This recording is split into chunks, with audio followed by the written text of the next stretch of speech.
চৈত্র মাসের শুক্লপক্ষের বাসন্তী পুজোই বাঙালির আদি দুর্গাপুজো। যদিও এখন রামের অকালবোধন অর্থাৎ আশ্বিনের দুর্গাপুজোই বেশি আড়ম্বরে পালিত হয়। পুরাণ অনুযায়ী সমাধি নামক বৈশ্যের সঙ্গে মিলে রাজা সুরথ বসন্তকালে ঋষি মেধসের আশ্রমে দেবী দুর্গার আরাধনা করেন, যা পরে বাসন্তী পুজো নামে প্রসিদ্ধ হয়। দেবী দুর্গার প্রথম পূজারী হিসেবে শ্রী শ্রী চণ্ডীতে রাজা সুরথের উল্লেখ করা রয়েছে। সুরথ সুশাসক ও যোদ্ধা হিসেবে বেশ খ্যাত ছিলেন। কোনো যুদ্ধে নাকি তিনি কখনো হারেননি, কিন্তু প্রতিবেশী রাজ্য একদিন তাঁকে আক্রমণ করে এবং সুরথ পরাজিত হন।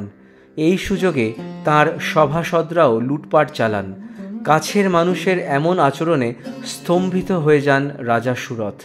বনে ঘুরতে ঘুরতে তিনি মেধাস আশ্রমে পৌঁছন।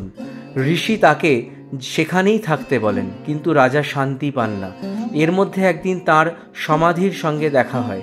তিনি জানতে পারেন সমাধিকেও তাঁর স্ত্রী এবং ছেলে বাড়ি থেকে তাড়িয়ে দিয়েছেন। তবুও তিনি বউ ছেলের ভালো মন্দ এখনও ভেবে চলেছেন। তাঁরা দুজনেই তখন ভাবলেন, যাদের কারণে তাদের সব কিছু হারিয়েছে তাদের ভালো আজও তারা চেয়ে যাচ্ছেন।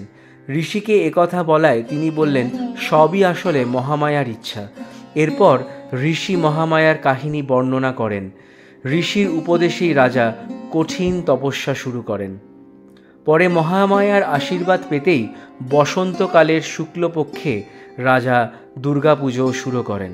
শুরু হয় বাসন্তী পুজো। এইভাবেই বাসন্তী পুজোর প্রচলন ঘটে।